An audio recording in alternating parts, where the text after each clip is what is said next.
जहां प्रेम है वहां आनंद ही आनंद है। और यदि परिवार में सब अपनी जिम्मेदारी निभा करके सब एक दूसरे के हृदय की भावना को समझकर जीते हैं, वो घर स्वर्ग होता है। जैसा कि मैंने कहा भी था शायद कि आकाश में नहीं है स्वर्गों की कोई दुनिया। कहते हैं ना, मरने के बाद, पिताजी के जाने के बाद लिखते हैं बच्चे, हमारे पिताजी स्वर्गवासी हो गए। अब ये तो पिताजी से पूछना पड़ेगा कि स्वर्ग गए कि नहीं। यदि वो स्वर्गवासी हुए और स्वर्ग इतना अच्छा होता है तो उन्होंने कभी आपको बुलाना नहीं चाहा कि आ जाओ भैया, वहां क्यों पड़े हो, ये बहुत अच्छी जगह है। कोई दूसरी दुनिया स्वर्ग नहीं है। जिन परिवारों में माँ बाप दुखी और आंसुओं से रो रहे हो वो घर ही नर्क है, और जिसमें माता पिता की सेवा होती हो, बच्चे संस्कारी हो, वो घर ही स्वर्ग है। और कोई दूसरी दुनिया स्वर्ग की नहीं है।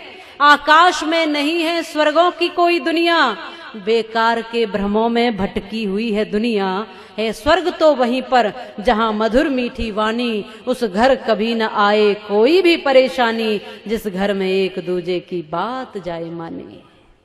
एक दूसरे को समझकर जहां लोग रहते हैं वो घर स्वर्ग होता है। और एक व्यक्ति भी अगर विपरीत विचारधारा का होता है तो रामायण उसका भी उदाहरण देती है कि क्या होता है। प्रत्येक व्यक्ति की, छोटे या बड़े, प्रत्येक व्यक्ति की उतनी ही जिम्मेदारी और उतना ही कर्तव्य है। बच्चे अधिकार की बात करते हैं, अरे पिताजी की संपत्ति पर मेरा पूरा अधिकार है, लेकिन पिताजी के लिए कर्तव्य क्या बनता है, थोड़ा इसको भी सोच ले। और बड़े भी ऐसा करते हैं, अरे भाई पैदा किए हैं तो कौन सी बड़ी बात है, उनका भी एक जीवन है, वो भी एक स्वतंत्र सत्ता है ईश्वर की, वो भी एक वही तत्व है जो तुम है। इसलिए छोटा हो ये सोच करके उसको छोटा नहीं समझना है। प्रत्येक व्यक्ति ईश्वर का अंश है। हो सकता है कि बड़े लोग कुछ दिन पहले इस दुनिया में आ गए हैं, बच्चे थोड़े दिन बाद इस दुनिया में आए हैं, बस उतना ही तो अंतर है, समय का अंतर है बस। क्योंकि बड़प्पन तो व्यक्ति के कर्म से होता है। जो छोटों को भी गले से लगा कर चले, जो छोटों को भी संभाल कर चले, जो छोटों को भी उनका कर्तव्य बताते हुए उनकी भावनाओं को समझते हुए चले, वो बड़ा है, चाहे फिर वो कोई भी हो। इसलिए हम सबको एक दूसरे की भावना से जुड़ करके अपना घर मंदिर बनाना है, अपना घर स्वर्ग बनाना है।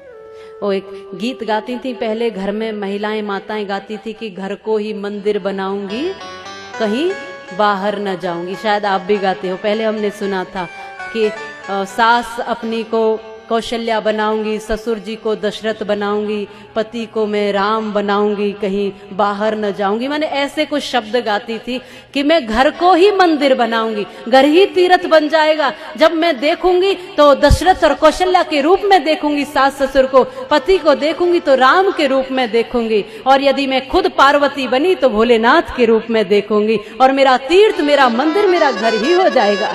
फिर बाहर जाने की जरूरत क्या है मुझे, जब घर ऐसा हो जाए। ऐसा माताएं गाती थी, उनके सामान्य शब्दों में कितनी गहराई छुपी होती थी।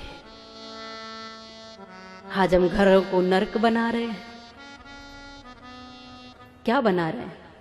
घरों को नर्क बना रहे हैं, स्वर्ग नहीं बना रहे।